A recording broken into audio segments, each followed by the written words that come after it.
It's time for a little comedy, a little content, and a lot of conversation. It's the Geno Jones Show, exclusively right here on YouTube. Now here's your host, Geno Jones. Hello, it is almost the weekend, and it's not just any weekend. It's not going to be just any weekend. It is going to be the Memorial Day holiday weekend. The unofficial beginning of summertime is about to pop off. I'm always excited. I'm always excited to be here for you. Yes, the Geno Jones Show. It is my daily variety show live. I'm streaming it live right here, coming to you on your television, in your living room, or your den, or your dining room, on your tablet, on your smartphone. I don't know, you could be streaming and watching me on the subway or on a train or in the park or on the beach. It doesn't matter. In the words of Heavy D, taking some lyrics from one of his famous songs, got nothing but love for you, baby. I got nothing but love for you, honey. All right, Monday through Friday, I am live right here, ladies and gentlemen. We're getting ready for the weekend. Tomorrow's going to be a fire show. We're going to talk about the Tulsa Race Massacre. 100 years ago, this coming weekend, Memorial Day weekend, actually on Memorial Day, and 100 years ago, May 31st. So, and June 1st. We're going to actually, a two-part show. Tomorrow, Friday, and then again on Tuesday. So it's going to be fire.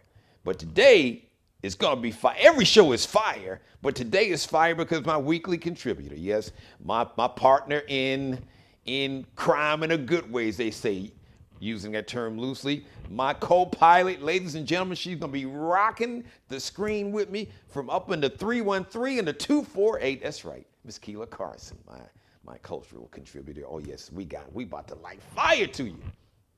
All right, so if you would, first of all, please like, share, and subscribe to the Geno Jones channel right here on YouTube. Like, share, subscribe, tell everybody you know, your kinfolk, your cousins, your co-workers, your church members, your club members, your fraternity and sorority brothers and sisters, folks you don't even like, strangers, it don't matter, I don't care.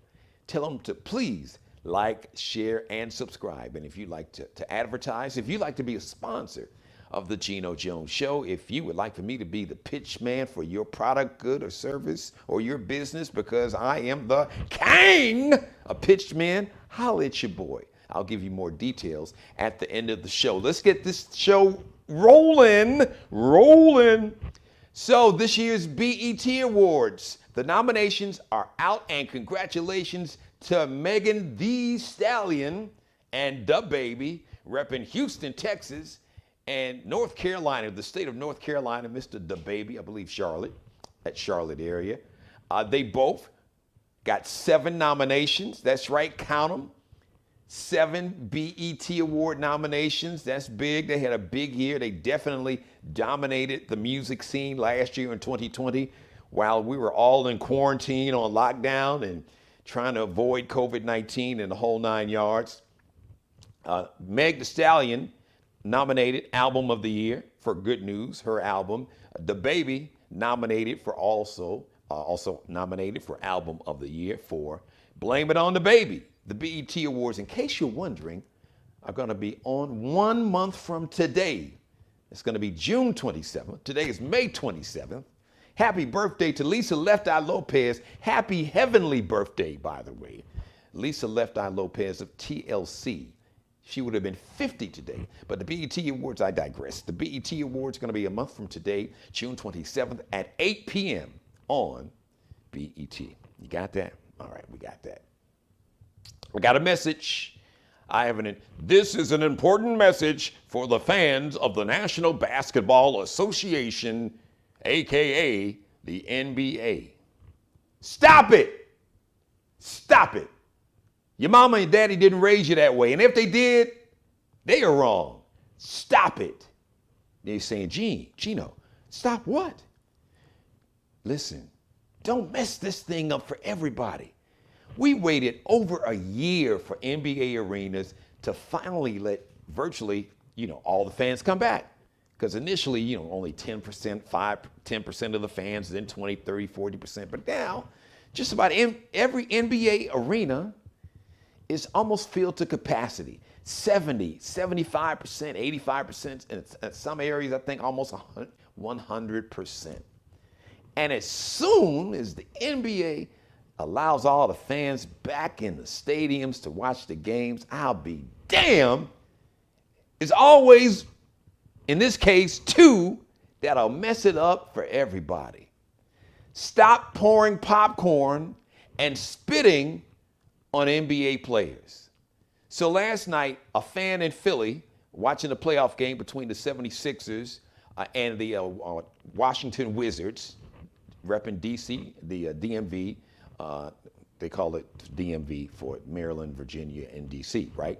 So Russell Westbrook, the brother's been balling out. So he hurt his ankle, and he's going toward the locker room, going into the locker room, and all of a sudden some idiot, some jackass, pours a full box of popcorn on the head of Russell Westbrook. Popcorn all over his head. Now listen, in case you don't know, Russell Westbrook is from South Central LA. And as the kids say in the streets, Russell Westbrook is about that life. So I'm gonna translate that for you. He's not the dude that you want to pour popcorn over his head or just start any kind of fight. Because Russell Westbrook was about to show the fan that he was really about that life. And it's also the kids say he was about to get that smoke with the hands.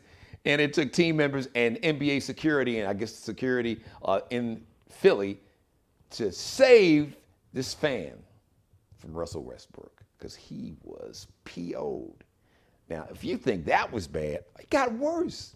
In New York City, that's right, in New York City at Madison Square Garden, a fan, and I use that term fan loosely, was so bold and audacious, I guess because this fan is sitting courtside. So what, you paying $1,000 or $1,500 or $2,000 or whatever you pay for courtside seats. Just because you spend $1,000 or $2,000 on a courtside seat doesn't give you the right to basically do anything you want to.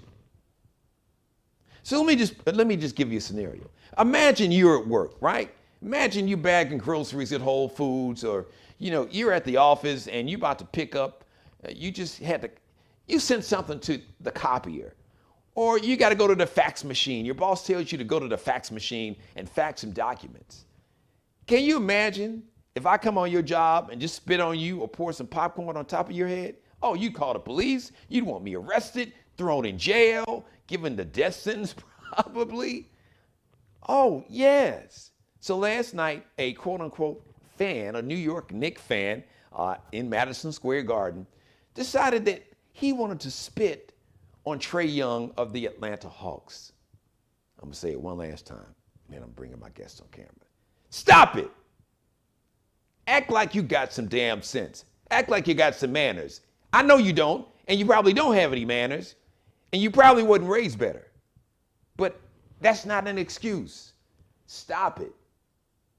I got a message to the NBA and the governors who own the teams and the league office, which y'all need to do. Because I understand now that the Philadelphia 76ers, the New York Knicks, basically said these fans have been banned from the game indefinitely. No, I got it. Let's not make it indefinite. Let's make it permanently. Geno, that's so harsh, and everybody should get a second chance. No, everybody shouldn't get a second chance. Sometimes you can screw up so bad you don't get a second chance. That's my take on it. That'll send a message. You'll stop this. This has been going on, and calling people the N-word and all this. It's gotten crazy. I don't care how much money you pay for a seat. That does not give you the right to spit on me, put your hands on me, or pour food or a beverage on me. And if you do, understand there are going to be consequences. Now, they won't do it. And I don't advocate violence, but karma and just street justice would be, okay, you want to do that?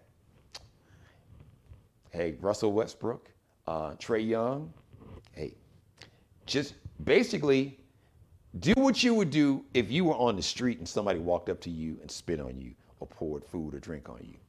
Okay?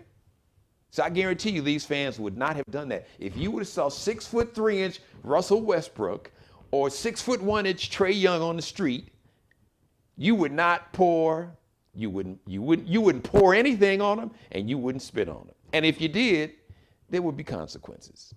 Just want you to know that. All right, ladies and gentlemen, it is time to bring my guest on camera. Ladies and gentlemen, you see her every week right here on the Geno Jones Show. She brings the heat, she brings the fire, she brings the funny, and she's just a super talented person.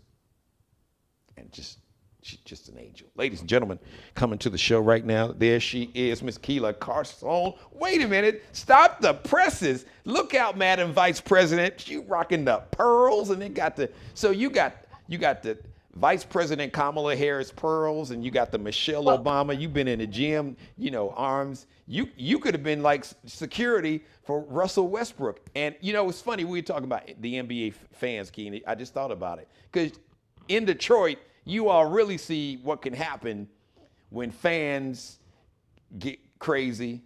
And when that energy meets NBA players, it can get really ugly, because it really got ugly several years ago in Detroit with that whole melee with Ron Artest and Steven Jackson. Yeah, I mean, I know. Well, listen. First of all, these are not pearls. This is bling bling. Oh, well, damn. I am so sorry. Excuse me. But anyway, yeah, Geno, Detroit is a big sports town. Having the Pistons, Red Wings, Tigers, and, we have Lions. That part. There are people who want to throw something on you just for saying the Lions. So, yeah, we're used to that spirited nature. When you're at a game and it's not going your way, or your team is not doing what you expected, or a player makes a move. My first live broadcast in media was the infamous timeout with the Michigan. Really? And the Fab Five, yes. You were at that game. The Tar Heels, yeah. So, I've been around that all my life, but hey, the repercussions will follow if you are not careful and you hit the wrong person or the right person, depending on how you look at it. But yeah, you don't want to go spitting on people, throwing stuff. It's okay to be, vocal about your team. But when you start acting like a 3-year-old, throwing stuff, spitting, and let me tell you, don't spit on Key, because baby, I'm not 6 foot tall, 6'3". I'm 5'3", and you better believe if you spit on me, I'm gonna hit you only where I can, the only place I can, when you a man. You know where that is. I knew the answer, but just for the record, I was gonna ask you that question because I knew it was like Keela's like, no, I am not the one. Just please understand. Yeah, I'm not the one. So back to your theme, Geno. Just stop it. It's enough of that. I don't even believe we have to waste our time talking about something as silly as that when you're dealing with grown people. But Key, you know why? Because it keeps happening. Well, no, I'm just saying it's time to stop. Right, it keeps happening. And stop calling people the N-word. Because that can get you, can see a dentist. That can cause you to see a dentist. I'm telling you, now, the league will not allow these players to go into the stands, especially after what happened right there in suburban Detroit. The Malice and the Palace, as they call it. But listen, if you just think about it, if you wouldn't walk up to somebody, a black dude that you didn't know in his 20s, built like Adonis, 6'3", 6'7", 6'9", and call him the N-word to his face and stand there and not run, good luck with that. But otherwise, just use some common sense. Well, and the next thing that'll be coming, if people can't get it together, is that Well, you're gonna go and you won't be able to get that beer. Yeah. I'm just telling you, all the cocktails, they'll be gone. You have to start sneaking stuff in your pants, your jock strap or whatever, because they're gonna stop all that riffraff, or they're gonna have your name on the your picture at the front, Yeah. where you can't enter. Which is what they're doing now, Key. Because I'm gonna just tell you, they're not gonna ban the liquor. 'Cause that's too much money. These Well, governors, I are on it, mean, you know, well, but they will. You made a good point because that's actually happening now. This indefinite ban in Philadelphia and in New York of those two fans. so I'm just saying something's going to give. And I'm not saying that a ban on liquor and alcohol or beer would go on for long, but even if you stopped it for a week, That would get folks people's would be attention. like, whoa, okay, okay. Because you know what? This is what I like about that idea. So even people like me who don't drink, but if you're a fan, but just think about the fans who do drink. They would be at the game, be like, "Hey man, listen, dude, Right, cut it out. you messing up my experience. I got to have Exactly. this $30 cup of beer here, which is crazy. But I don't need you to be doing anything crazy. So you need to calm your ass down, sit Right. down, and watch the game like you got some sense." Right. And that's how it should be. You should have friends saying, dude, or sister, or woman, whatever. Calm down, sit down, shut up. But definitely don't spit on people and throw pop or food or whatever. Keep your hands to yourself. I mean, this sounds like Mrs. Carter's first grade or kindergarten first day of lesson. Now listen, children. Keep your hands to yourself and don't spit. This is crazy. Okay. That you have to say. So enough already. I'm done with it. Here's a funny. I gotta tell you, it's a funny story related to what you were just saying. Though I just thought about. So when I was in kindergarten, I had a teacher. I can still remember her name. One of my two favorite teachers, Mrs. Walls. It's amazing how your kindergarten teacher can be one of your favorite teachers of all time. Sure. But I'm gonna tell you why she was one of my favorite teachers, because she was like an elderly teacher, but she was just really nice and warm and had a beautiful spirit. But like my first day in school, in kindergarten, she didn't tape it. She got like I think it was like a little safety pin. Yeah. And she pinned a note on my clothes. Yeah. That's what the teacher would pin a note so that your parent would know whatever the teacher wanted to tell them about you that day. So guess what Mrs. Walls wanted my mother and my grandparents to know? What did she want? Please tell, Geno to stop walking and talking in class. Isn't that sweet? Walking and talking. in class. But look what happened. Yeah, so it paid off. You learned, and now you just stand still and talk. Talk instead of walk, right? And that has been your career. Yes, it is. You're right, Keith. That's an excellent point. It's true. It's funny and true. Yes, there's an element of truth in every joke, but that's real talk. Look at God. Man, isn't he? Man, won't he do it? Yes, he will. Won't he do it? And he did it. All right, Keith, it's been one heck of a week, so you have the floor. What do you want to get off your chest? So first, we did we had a little pre-conversation. Well, I wouldn't call it that. You sent a text, but yesterday you mentioned, because I didn't want to bother you. Wait, Key, hold on. Since for the record, no, Geno, we ain't gotta go there. I'm just, Geno. Sometimes we'll have a conversation, and sometimes it's a text day. It's like the drill. Right. But that Wednesday, I try to give you a break, Key, because I know I would. So I like. Understand? In the business, they would be called production meetings. But yes. I know Keela feels like it's like a lecture, like she's in college and I'm like the professor, because the conversations, I'm long-winded, and they'll go on and her food will get cold, then I feel guilty, and her daughter be like, "Mama, you still on the phone?" So I tried to spare you of that yesterday.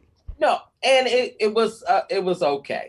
And but I did take a moment to reflect on your note concerning George Floyd Yeah. and the 1 year anniversary. So I just want to say briefly that when I thought about the 1 year anniversary, and there are lots of programs now that are being done to look back on that year, Yeah. and a lot of commentary on your different news programs and news channels. But I wanted to say that for me, reflecting on the past year without change would have been horrible for me. Yeah. So I'm glad that change is on the way. We're not quite there, but I mean, some things are being done so that we can stop being witness to, as Black people, the murder of our brothers and sisters. So, Key, let me jump in here real quick. What change do you believe? Because you've heard, everybody, they've heard me. I've been on my soapbox and on my rant about the George Floyd Justice and Policing Act and qualified Right. immunity and how that must be removed. But what you sound pretty confident, which is great and optimistic. So, Well, what are you optimistic about in terms of you see or feel the change? What form is that change going to take? Do you believe or what you see? Tell me what you see. so what I believe is definitely going to take place, and I don't know that it will do what we need it to do. Okay. I can only pray. But what I believe is going to happen within the next 365 days is that there is going to be some type of national um platform, well, not platform, protocol for some of the acts that police cannot commit against people. Some kind of guideline. Now, I'm not saying that individual police departments won't have, some leeway in what they can do, but I think there will be set in place some kind of national protocol on how police should act in certain situations. Well, it's funny you mentioned that, Key, because there are elements in the George Floyd Justice and Policing Yes. Act, like banning chokeholds, Yes. banning Yes. banning no-knock warrants. Now we need to point this Right. out. And Let's point this out and we about know the why that is. right. But let's point this because this is important. Let's point this out about the no-knock warrants. So if it is passed, if the George Floyd Justice and Policing Act is passed, that means the any federal no-knock warrant will be banned. Now here's an Exactly. important point. Breonna Taylor. Think about Breonna Yeah. Taylor. How was she And that's murdered? what happened in her Right. case. For But people who don't know, here's the catch though. That was not a federal no-knock warrant.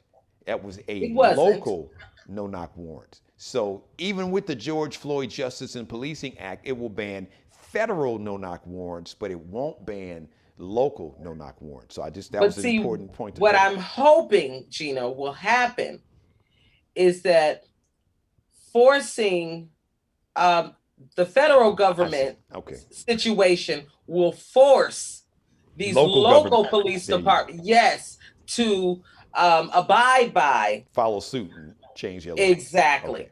Because then, if you don't, what I'm seeing will take place in the future is then you're going to have the federal government, when the cases come out, up against you and say, well, we set a federal precedent that you could have followed.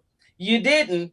So we're sending our folks down there to investigate Yep. what's There really you go. going on. They call consent decrees. Basically, is where the federal government will come to Detroit or Chicago or Charleston, South Carolina, and say, okay, listen, we gave you a chance to clean this mess up. So guess what? We're here now, so we are going to investigate. They call patterns and practices. So That's right. They're going to go like, just imagine, it's just like the IRS giving you an audit for the last 10 Yep. years. So they basically are auditing your behavior. They're going to go back and look Yep.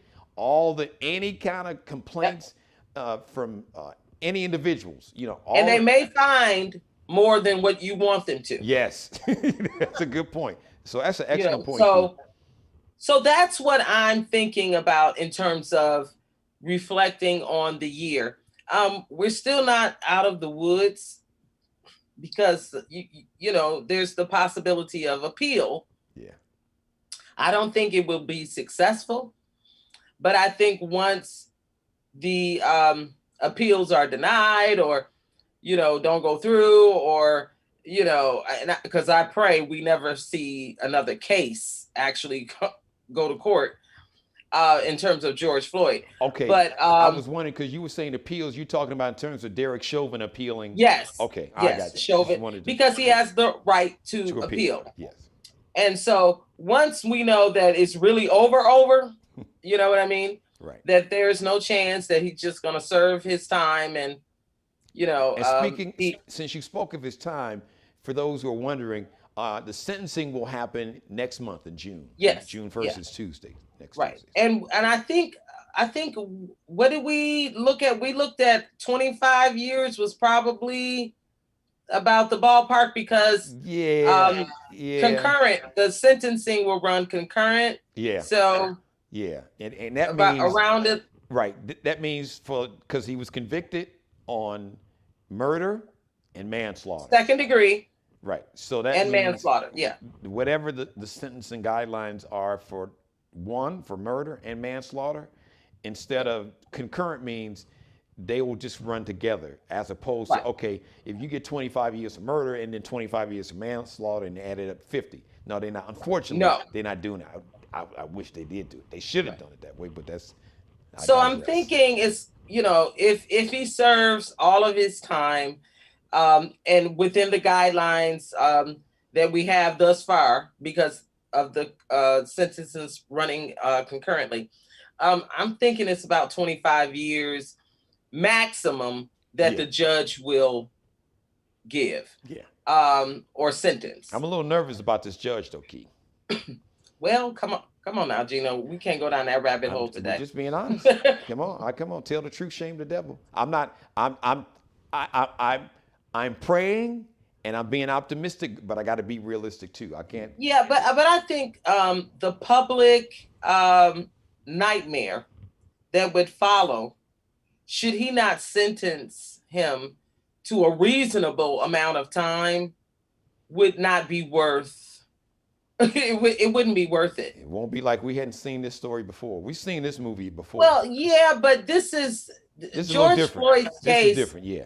Has hit a nerve with globally, not just black, with all races, and people around the world are watching. Yes. This. They were watching the court case. Now they're watching the sentencing, and I just don't think this judge will go out on a limb and say, oh, well, here's 5 years. I mean, I don't think he will do that. But we shall see. Yeah. So I those are my feelings in terms of reflecting on this 1 year that we're working toward getting something done nationally, federally, and that, that we didn't waste a lot of time getting to it. Because what happens in a lot of high profile cases, whether they be murder, rape, whatever the case may be, when they're high profile, what individuals like to do is to run out the clock. Yeah. And what I mean by that is run out the clock on public outrage, run out the clock on, people remembering the case, right? And so by making this court case and taking it through the procedure quickly, that was a blessing to me. So I'm glad to know that a year later, we're not still trying to figure out how to get videotapes and tapes of the situation, like in North Carolina, right? Look at exactly. Look at the situation with Ronald Green, the brother that another murdered on camera, the Louisiana State police officers. That video, that incident happened in 2019. It took 2 years for that video to be released. That's right. So, I mean, and you still have court cases where they're arguing whether or not you can see the video. So Elizabeth City, North Carolina. That's right. Andrew Brown Jr. You're right. So I'm glad that we were able to work through the process, get to court, try the individual. Now we're at sentencing. So it doesn't have to take 5 years so that the temperature has been lowered on the public outrage. People have forgotten. Do you understand? And that kind of thing. And it's unfortunate, but as as a professor of communication and of PR, this is the truth of the matter. When you don't have something in someone's face, yes, in the media's face, in the country's face, people forget. Yeah. And so decisions can be made because they're like, nobody cares, nobody's paying attention. Exactly. But people are watching and people are paying attention.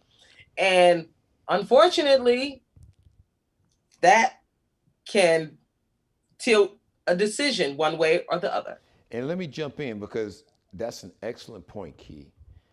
Because we use as an analogy situation about Ronald Green in Louisiana, videotape that took 2 years to be released to the public. Right. They lied to the family, said he died it was a car accident, and lied in the police reports. Andrew Brown Jr. in Elizabeth City, North Carolina.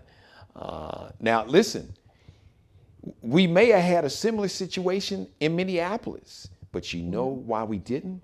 And I want to take this moment to really honor and shout out this young lady who's still going through just trauma. She put a post up yesterday on Instagram, Darnella Frazier. She was 17 years old.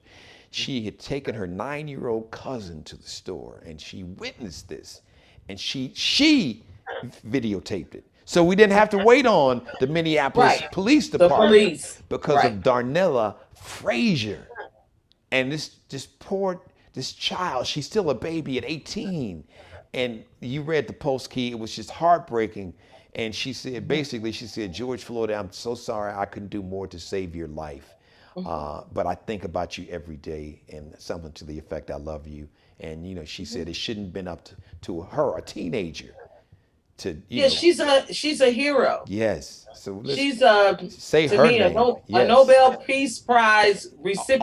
All of that. She should never have. She shouldn't have to pay tuition. She should be able to go to whatever. Yeah. What college do you want to go to? As a matter of fact, y'all need to pay her to go to your college. Bid for her services like she was LeBron coming out of high school at St. Mary's, St. Vincent's. Because this young lady truly is a hero, because she still talks about it's hard for her to sleep, and she has flashbacks and wakes up and seeing George Floyd being murdered. And that trauma, she's got to live with that for the rest of her life. For the rest of her days. Shout out to Darnella. Thank God for her. Yes. That this case, that, a year later, we can say, for all intents and purposes, the book is closed on this one. Yes. At least we have some social work to do, but in this we don't have to wait 5 years for this to get to the court, and everybody has forgotten, and the outrage is now turned down, and that's what you don't want when you have cases like this. So another thing I want to mention in our rundown, I want to say congratulations to, I think it's Corinne Jean-Pierre. I want to say it. You got it. You got it right. My French is not. Corinne Jean-Pierre. Pardon my French. Listen, that's what America does. We westernize everything.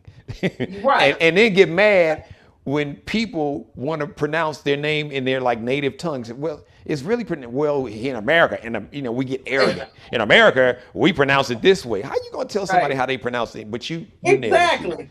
So I wanted to do the best I could, but Corinne Jean-Pierre. Perfect for somebody. And you never took a French class? No. You sound. No. I took one in 7th grade, so it's been a while. But I still, my tongue, that French can still roll off my tongue. Okay. I'm so proud of Ms. Jean-Pierre because as the deputy press secretary for the White House, she gave her first presser, and it's been 30 years, maybe 30 years exactly. Yeah. I think Judy Smith was her name, who did it the first time up under George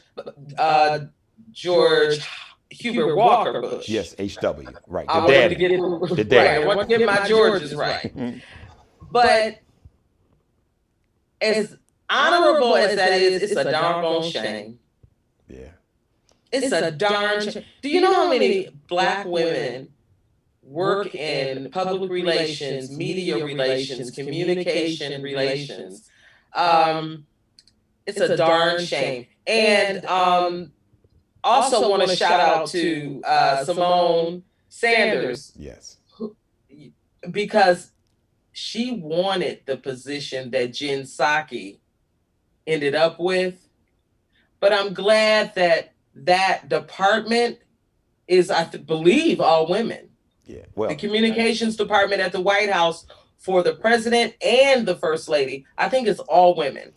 Yeah. So we're making strides. And I'm proud of you. But to be at that podium in the, actual press room for the White House in that beautiful yellow dress.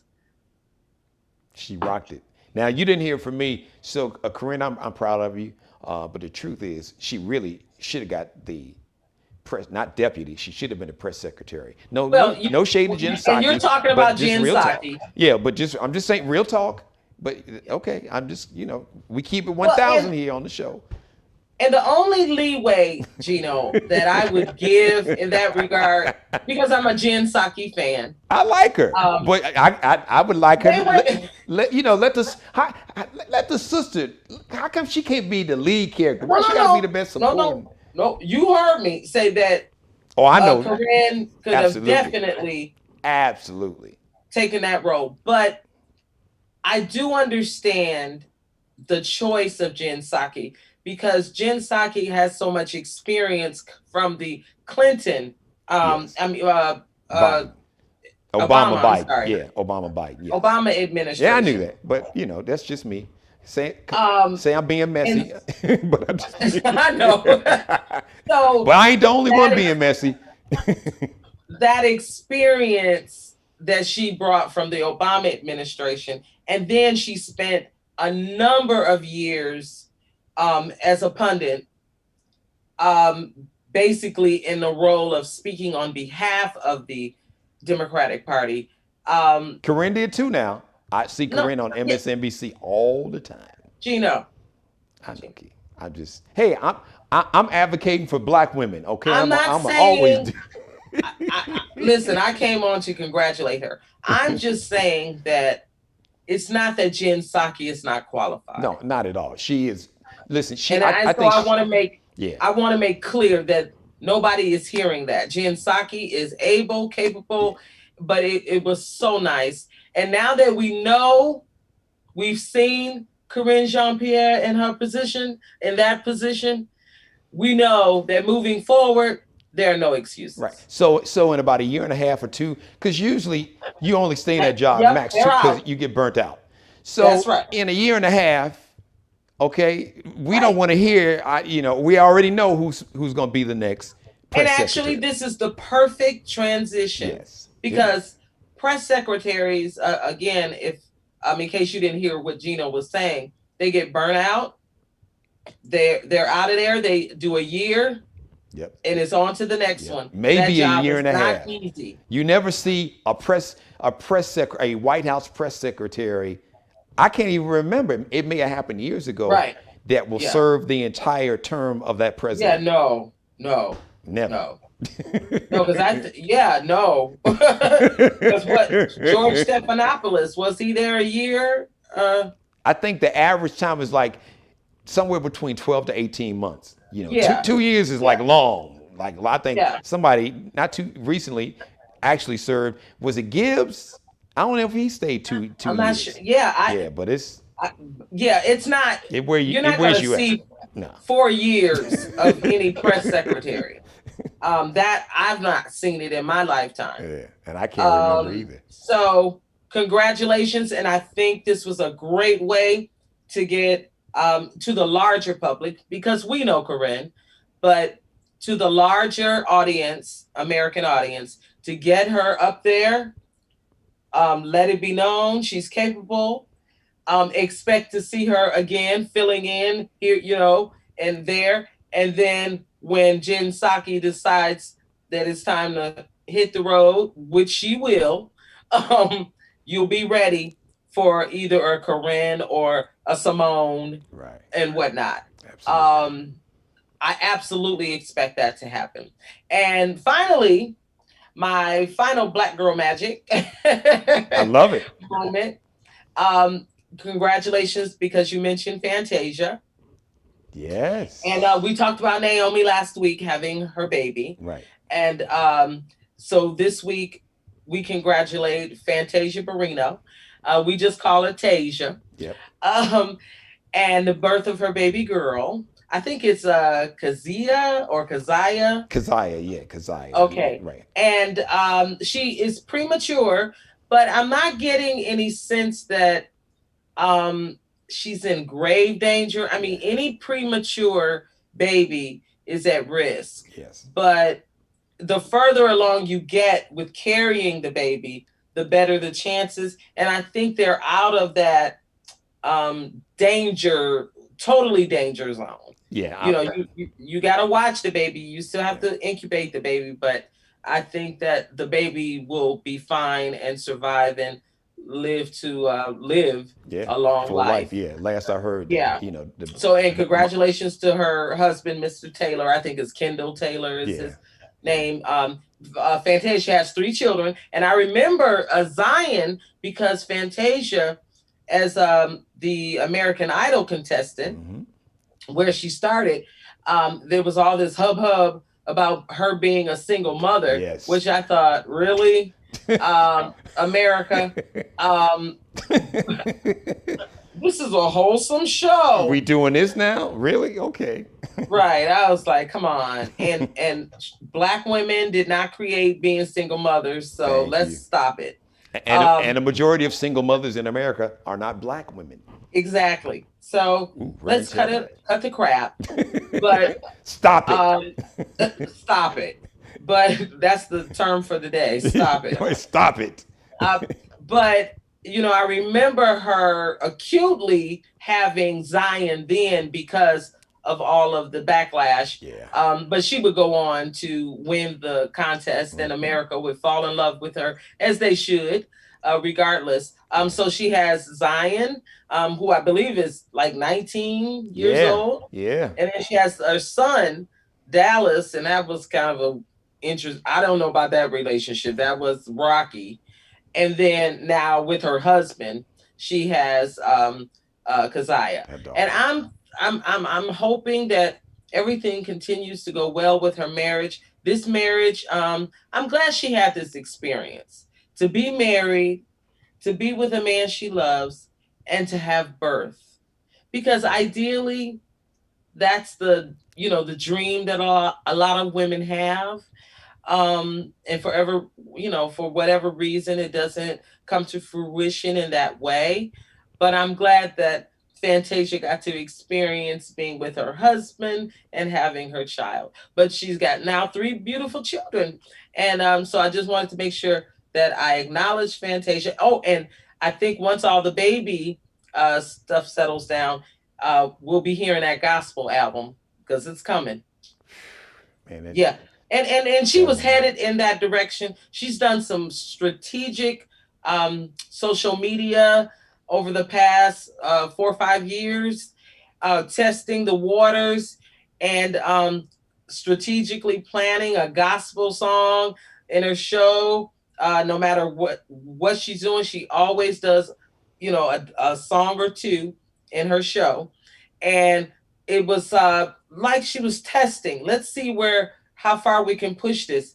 And now we're at that point. So Fantasia gospel album is coming. So that's her roots. Like Yes. most any black person that's a singer, not necessarily a Yeah. rapper, but a singer who can actually sing. I guarantee you, probably 95% of them have roots. Grew up singing in somebody's church, or Yeah. Her just family in the traveled. I house. mean, Yeah, yeah, and we exactly. know her family, Casey, JoJo, her Cousins. Yeah, cousins. They exactly. were a family of gospel singers Yeah. that traveled.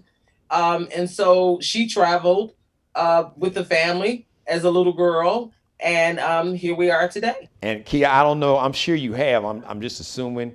I could be wrong. I don't know how many times you got to see her perform live. I actually got a chance to host. I've never seen her. Oh, Key, because I got a chance to host a couple of her concerts, like when Oh, she's come to this area. So her live concert has always been. It's like part Patti LaBelle, part Mahalia Jackson. I believe it. And 'Cause- I listen, the next time, once COVID is over and she's back touring, Ooh, I'm not Key, missing that show. Key, listen, man, boy, listen. She would convert Satan up in a concert. Satan would be like, "Damn, I'm gonna take these horns off. I'm wrong. I'm sorry. I'm telling you this." I'm gonna stop spitting on people at the game. Right. I'm gonna stop. I'm sorry for all the racism and Right. misogyny and sexism. Please just fall on his knees and just crying and Save me, wailing. baby. Please forgive me, because it's something about this woman's voice. Oh Lord, the Holy Spirit just Yeah, touched me. She a real now. People are laughing, but I am serious. If you he's serious. Yeah. anybody that's seen her live, you know exactly what I'm talking about. Okay. Because I mean I haven't seen her live yet, and that's yet because I'm gonna see Tasha before I get out of here. Um, because it's real. Yes, authentic. I watch her videos, the one, her posting, and you can see it in her body, her eyes, her when she closes her eyes and just and she envelops the word of God and the spirit. Um, And you can Key, see it. Key, she shares her Yes. story. She shares Yes. her pain. Yes. It's just like she does in her music, but she Yeah. does it She live. She yeah. shares it. She's open. Some people may say Yes. she overshares, but she's just being authentic. That's Yeah. Fantasia, and that's And what. she wants you to know that you're not alone. Yes, and it. That But I've been through this, yet here I am. And even as here I am, I've still gone through struggle. yeah, I'm still going through it now. That's I'm why I'm singing and it's still coming going out. through it. Yes. That's right. That's right. It's a constant, um, I don't want to say a constant battle, but you have to constantly reaffirm your relationship with God. That's beautiful, Key. Honestly, I think you said that beautifully. That's just as a matter of fact, that's the quote of the day. I'm gonna shut up. We can end the show with that. That's a drop the mic. I dropped the mic last of the week. You dropped it today. I just say that again. I think I want that to be. We've had fun and we've been serious, but I want Keela to basically repeat that last phrase, because I want you to leave today's show with that message, because it can apply to all of us in our life every Okay. day. I know everybody doesn't believe in God, and if you don't, I respect that. But for those who believe in a Absolutely. higher power, whatever you call him, Right. God, Jesus, Allah, Buddha, Muhammad, whatever, that's you. That's right. That's you, And I between can, you and your and God. But you said it beautifully, so let me just please repeat that phrase again. that we all, you, me, Gino, everybody, we have to constantly reaffirm our commitment and our relationship with God. And if it's not God, like Gino said, you have to constantly reaffirm your relationship to the higher power you subscribe to. It's necessary. Man, well, the doors of the church are open. Listen, Teddy, you just converted my dog. You hear Teddy is just Teddy is barking. He's like, amen. Lord, you done touched the dog, girl. You need to. Boy, the Keela Carson Church of Divinity in Christ is now open. The doors of the church are open. Come one, come all, and bring your checkbook with you or your ATM card, because we got the we got the cash station machine, right? We got to keep the lights I know, on. Lord. I know. I'm going to hell for that joke. I know. It's okay. On that note, Keela Carson, man, you are the best, man. I love you. Thank you so much. You see, I told you she's the best, y'all. We'll see you next week. I can't wait for, I know sometimes it's Wednesday or Thursday, but once a week you're going to see this very talented lady right here, Keela Carson. Thank you, Key. Thank you for letting me be a part of your life hey, nothing else to say. Thank you for watching. Speaking of God, God bless each and every one of you. God, most of all, thank you for letting me do the Geno Jones Show live Monday through Friday right here on my YouTube channel. Speaking of my YouTube channel, like, share, and subscribe. Tell everybody to like, share, and subscribe to the Geno Jones channel. All right. If you would like to be a sponsor, I'd be honored to have you as a sponsor of my show. If you would like to advertise on my show, on my channel, I'd be honored to have you to advertise on my show and my channel. If you are looking for the ultimate pitch man to help you sell your goods, your service, promote your business, whatever you're trying to move, whatever you're trying to sell, you want awareness, you want somebody that can get results, you need that ultimate pitch man. And I say this with all humility. I am the king, not the king. I am the king of pitchmen. Holla at your boy. Leave me a message right here on my YouTube channel, or you can go to GenoJonesShow@gmail. Just send me an email, GenoJonesShow@gmail. That's how you spell Geno with a G-E. Shout out to Mr. Bruce Gage, the official wardrobe consultant and stylist for the Geno Jones Show. Check him out on IG, Instagram. Just search Bruce Gage. Also check out Flyball the store. And shout out to Mr. Markel Bailey, the official barber and hairstylist for the Geno Jones Show. Check him out on Instagram, on IG. Kel Be Cuttin'. KELBECUTTIN. I love each and every one of you. Thank you so much. I mean that from the bottom of my heart for watching. Mother, I love you more than life itself. Once again, thank you to Keela Carson, the weekly contributor, my weekly star right here on the Geno Jones Show. Everybody, we kick off the Memorial Day holiday weekend, a very special show tomorrow. Tomorrow, we're going to talk about the Tulsa Race Massacre. 100 years ago, this weekend, Memorial Day, actually on Memorial Day, May 31st and June 2nd. Actually, it spanned over 3 days. The two main days were May 31st and June 1st. The Tulsa Race Massacre community, a black community, a thriving black community called Black Wall Street. We had our own banks, so we didn't have to go downtown to a white bank. We didn't have to go to a white supermarket, clothing store. Self-contained community. Hotels, theaters, banks, grocery stores, housing, you name it. Everything was contained in this Greenwood section of Tulsa. All black neighborhood called Black Wall Street. Burned to the ground. We'll tell you the story, how it happened, the real story. So I've got a professor of African Studies, and I have a historian that's going to talk about this tomorrow. Part 1 will be tomorrow. Part 2 will be next Tuesday on June 1st. So you do not want to miss that show. I'm glad you did not miss this show. I told you it was going to be fire. Tomorrow's going to be fire. Every episode is fire because of you. Thank you, everybody. Like I said, I love you. I really do. Thank you for watching. Please, once again, to all my business owners, entrepreneurs, I'd be honored to have you as a sponsor of my show. I'd be honored to have you as an advertiser, and I'd be honored to be the pitch man for your products. So please reach out to me. Let's support each other as black business people and entrepreneurs. GenoJonesShow@gmail. Until tomorrow, kicking off the Memorial Day holiday weekend, the unofficial beginning of the summer, it's about to go down Friday, 6:30. Until then, once again, thank you so much for watching, and be blessed. Subscribe and tune in to the next episode of The Geno Jones Show, exclusively right here on YouTube.